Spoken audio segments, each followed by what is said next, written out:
좋아요, 구독!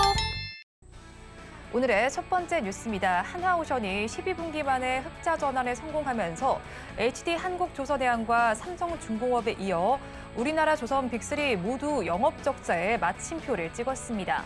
LNG 운반선 등 고부가가치 선박 위주의 매출 비중을 확대하고 저가 수주 물량을 털어낸 덕분인데요. 이 4분기에도 흑자 기조는 이어갈 것으로 예상됩니다. 하지만 오늘 조선 섹터 전반적으로 약세가 나타나고 있습니다. 자세한 내용 짚어보도록 하겠습니다. 3분기 어닝 시즌의 기대주들이었다라고 볼 수가 있겠죠. 조선주들 속속들이 실적이 발표가 됐는데 호실적으로 좀 기록은 하고 있습니다. 사실 또 적자였던 한화오션마저도 이제는 흑자로 전환이 되면서 실적 자체는 뭐 탄탄한 것 같습니다. 그러면 실적들은 어떻게 나오고 있었고 오늘 장에서 주가 흐름은 어떻게 나오고 있나요? 네, 실적은 말씀해 주신 대로 전반적으로 개선세입니다. 그래서 삼성중공업이 1분기부터 흑자 전환을 시작했고 HD 현대중공업 그리고 뒤를 이어서 마지막으로 적자 기업이었던 하나오션까지 모두 벗어나고 있는 상황임을 고려해 보면 실적은 분명히 개선되고 있죠. 또 외형 부분도 꾸준하게 좀 성장하고 있는 측면이 있습니다. 왜냐하면 상대적으로 가격이 좋은 대형 선박들의 수주가 작년부터 줄을 잇고 있기 때문이고 그다음에 또 최근에 살펴보시면 LNG 선박의 수주가 1차에 이어서 카타르에서 2차 흐름까지 나오고 있고 물론 아직은 하나오션이나 삼성중공업의 추가 물량을 기다리고 있는 흐름이기는 한데 이런 것들을 고려해 보면 전반적으로 비싸고 돈을 많이 벌 수 있는 선박들이 도크를 채우고 있다는 관점에서 보면 실적은 개선되고 있죠. 다만 실적 개선은 이미 작년부터 예상됐던 바고요. 그다음에 주가는 하나오션은 M&A 때문에 그다음에 삼성중공업은 흑자 전환이라는 이슈 때문에 이미 주가가 선반영된 부분이 있어서 그러면 이제부터는 마진율을 끌어올려야 되는데 아직까지 이제 실적 발표가 좀 남아있긴 합니다만 마진율은 그렇게 뚜렷한 개선을 보여주지 못하고 있다. 그래서 영업이익률 측면에서 간신히 적자를 면하고 있는 정도의 이익률로는 지금 주가에서 추가적으로 상승하는 데는 조금 부담이 있을 수 있습니다. 왜냐하면 나름 이제 부채가 있는 기업도 꽤 있고요. 하나오션은 투자를 위해서 추가적으로 채권 많이 발행해야 되는 기업이고요. 근데 지금은 예전과 다르게 중금리로 가고 있는 상황이다 보니까 그다음에 이들 업체가 대형 기업이긴 하지만 그렇게 이제 신용 등급이 최상 등급은 아니라고 봐야 되기 때문에 현대를 제외한다면 최상 등급은 아니라고 봐야 되기 때문에 결국 그 조달 금리의 상승으로 인한 추가적인 비용이 있다면 지금의 마진율로는 언제든지 또 적자 전환할 수 있다는 것이죠. 이런 여러 가지 요소들이 현재 해당 종목군들의 주가를 가로막는 요소라고 봐야 될 것 같습니다. 네, 우리나라 조선 빅3가 11년 만에 모두 흑자로 전환이 되기는 했지만 일단 주가에 좀 선반영된 관점이라고 말씀해 주셨어요. 그런 만큼 또 주가가 지금 오늘 크게 반응하지 않는가 싶기도 하고 기사들도 나온 걸 보면 호실적 애도 혹은 이제 잭팟에도 이렇게 하면서 오르지 못하는 부분에 대한 약간 변명 아닌 변명들을 좀 늘어놓고 있더라고요. 그래도 사실 실적이 계속 잘 나오게 된다면 앞으로는 우상향을 기대해봐도 괜찮진 않을까요? 네, 방금 말씀드렸던 대로 마진율에 달려 있습니다.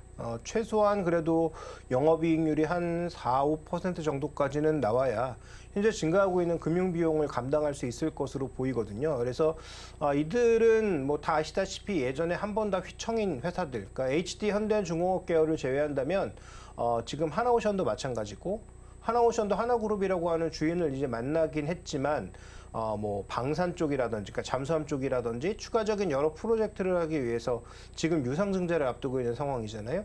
근데 유상증자가 끝이 아니고 추가적으로 자금 조달하기 위해선 채권을 또 발행해야 됩니다. 그 다음에 이제 삼성중공업도 그 재무제표를 보시면 아시겠지만 재무조조가 그렇게까지 클린하거나 아주 좋은 종목은 아니라고 봐야 되거든요. 그러면 이들 기업이 받을 수 있는 금융비용의 한계를 같이 고려해 봐야 된다. 그래서 우리의 생각은 나머지 비용의 그 증가 없이 이익이 늘어나는 구간에서 마진율이 올라오니까 거의 이익이 없던 기업이 마진이 대폭 올라오면 밸류에이션 측면에서 뭔가 긍정적인 흐름이 있을 거다라고 봤는데 현재 그 부분에 대해서 이제 물음표가 달린 거죠. 실제로 이제 나오는 성적은 봐야 되겠지만 플러스만 존재할 거라고 봤던 게 플러스 마이너스가 동시에 존재하니까 그러면 이 두 가지를 한번 상쇄해가는 과정에서 어떻게 될까를 고민하고 있는 국면입니다.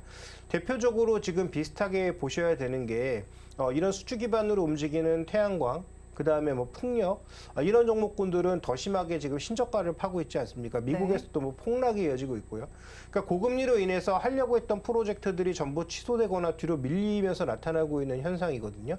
그러니까 금융도 이 선박업이라고 하는 조선업이라고 하는 것도 결국 일종의 금융업이기 때문에 네. 왜냐하면 한 번에 돈을 납부하는 게 아니고 단계별로 계속 돈을 지급하는 구조이기 때문에 결국 이것도 파이낸싱이 필요한데 금리가 올라가는 것에 대한 그런 부담감이라고 하는 것은 동사의 금융 비용이 증가하는 것, 그 다음에 돈을 지급해야 되는 선사들 쪽에서도 올라가는 비용에 대한 부담이 같이 나타날 수 있어서 뭐 배값을 깎자라든지 아니면 뭐 인수를 안 하는 흐름이라든지 이런 게 나올 수도 있다라는 거죠. 그래서 그런 부분들이 현재 지금 반영된 주가라고 보셔야 될 것 같습니다. 네, 마진율 부분을 좀 봐야 하는데 고금리 상황 속에서 역시나 조선사들도 주가의 발목이 좀 잡히고 있는 모습입니다. 그런데 오늘 시장을 또 살펴보면요. 슈퍼사이클이 기대되는 지금 조선주보다는 조선기자재주가 조금 더 잘 움직이고 있다고 봐야 될 것 같거든요. 그렇다면 이 슈퍼사이클 수혜로 조선기자재까지 저희가 봐도 괜찮을지 궁금하고 앞으로 전략 어떻게 짜야 할까요? 일단 슈퍼사이클이라는 게 그렇게 쉽게 나오진 않을 겁니다. 왜냐하면 뭐 30년 단위로 돌아간다라고 했는데 지금 우리가 슈퍼사이클을 기대하고 있는 가장 핵심의 이유는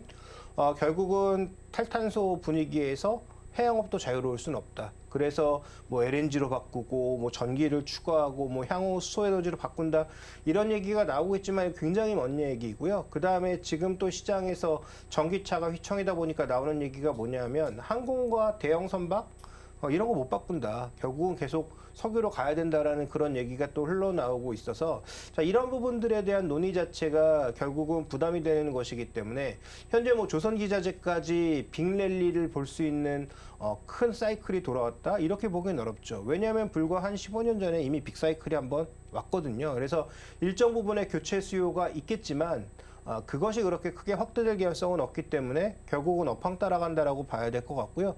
여러 이제 조선 기자재주 중에서 그나마 조금 눈에 들어오는 것은 최근 박스 하단까지 급격하게 떨어져서 그 구간에서 반등을 혹시라도 시도해 볼 수 있는 종목군들을 살펴보시면 최근 수주가 결국 LNG 선에 좀 결부돼 있다 보니까 이 본행제, LNG를 나를 때 본행제가 필요하거든요. 액화하는 과정에서 본행제가 필요하니까 그래서 한국카본이라든지 동성화인텍 같은 이런 종목군들이 공교롭게도 이런 시황 상황에서 박스 하단으로 떨어져 있으니까 이런 종목군들이 박스 하단에서 뭔가 긍정적인 흐름을 나타낼 수 있는지 정도를 보시는 게 제가 보기엔 좋을 것 같습니다.